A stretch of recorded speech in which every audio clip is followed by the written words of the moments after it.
Hochul.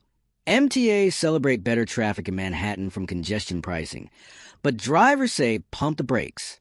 Governor Hochul and MTA leaders have praised the controversial congestion pricing as a triumph that's driving down traffic in the heart of Manhattan. But some analysts are saying not so fast. Drivers, however, are seething that traffic still stinks, and they're merely paying more after nearly a full year of the toll. The cash-hungry Metropolitan Transportation Authority added insult to injury to some jam-weary commuters as they claimed polling revealed drivers are warming up to the congestion toll, even though some noted it's still hell on wheels downtown. This program has been nothing short of transformational, making streets safer, reducing gridlock across the region, and unlocking generational upgrades to mass transit, benefiting millions. Hochul crowed in September. Congestion pricing is working, it is legal, and the cameras are staying on. But Yellow Cabbie Muhammad Hack remarked, it hasn't changed anything, especially south of 60th. He added, from what we've seen, the traffic is even worse. In my perspective, they're just taking the money and not helping the city at all. Traffic is still there and we're losing time, and the MTA, they're just collecting the money. The MTA projected the $9 toll would earn $500 million in the first year. The MTA has already exceeded its revenue projection. The MTA, meanwhile, argues that traffic is down 11% owing to congestion zone.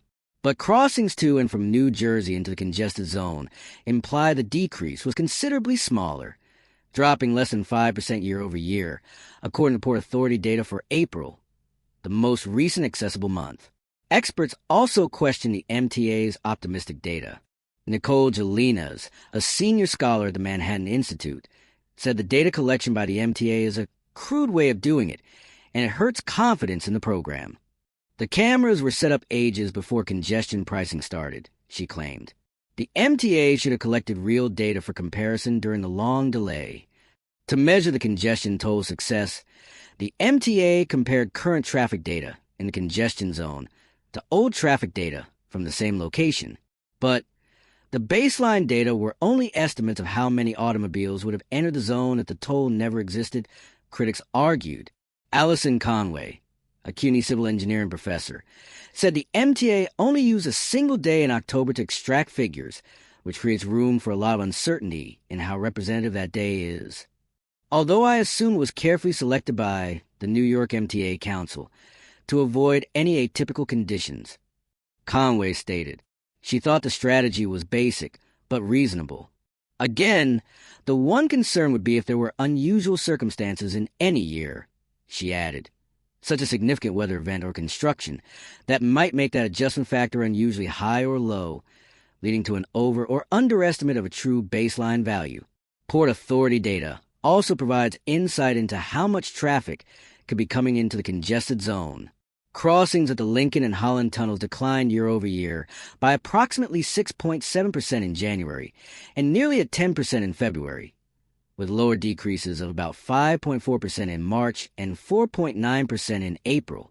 Overall traffic on the New York to New Jersey crossings was down just 0.4% year over year and was up on the George Washington Bridge, which vehicles utilize to avoid congestion zone.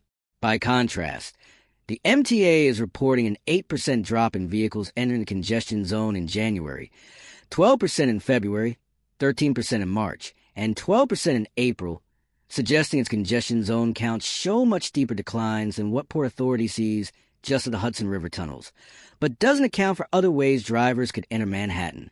The MTA stated in a statement it corrected the October statistics for seasonality variances using bridge and tunnel data from the MTA, NYC DOT, and the Port Authority. MTA CEO John O'Lieber on Tuesday at an NYU Law School event argued the initiative has made drivers happier, citing the unnamed polling to bolster his case, adding there's been around 20 million fewer vehicles on the road this year, while pedestrian and air quality is increasing. You know, who loves congestion pricing? The drivers are now, in polling recently, are letting us know they enjoy it since they're saving so much time. The agency head said, the people who drive to work in Manhattan who spend $50 to park actually do value their time. I'm not shocked. When asked what poll he was referring to, the MTA initially offered a September survey of 800 people, not just drivers, in which 59% participants stated they favored the scheme. The organization subsequently issued a second poll that did reference 3 in 4 drivers who indicated they have faster trips into the central business district. But the data is early February, when the program was just a month old. Drivers like Hack, the cabbie, aren't sharing the same cheerful outlook as Lieber. I don't notice any difference. Look at the traffic here. From morning until 8 p.m. every day, every single day. They took lanes away for buses, lanes for bikes. What's congestion pricing doing? He said. Someone should ask them what they're doing with all this money. New York should do something about traffic. But not this. This is not good for us. This is not good for the city. Electrician Deacon Howard of Staten Island said the program that can charge $9 to drivers and more for truck drivers also added it's not relieving traffic because people still have to drive. He calculated he stuck forking over around $2,000 more compared to last year. It's the same traffic, just more fees. I don't perceive no difference.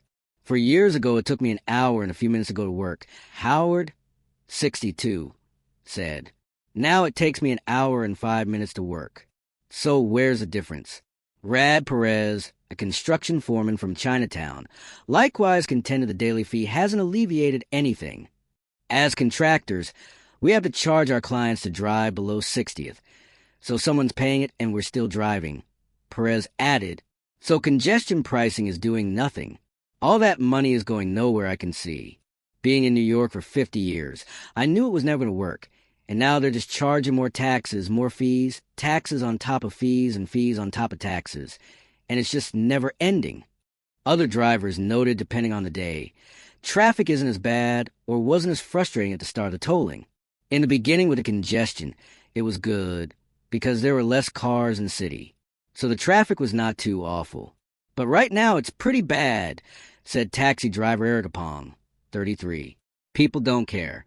They still come to the city and there's traffic everywhere. Sometimes it takes an hour to go 1.5 miles. Us cab drivers detest the commute. I thought the congestion thing was going to help, but it really didn't.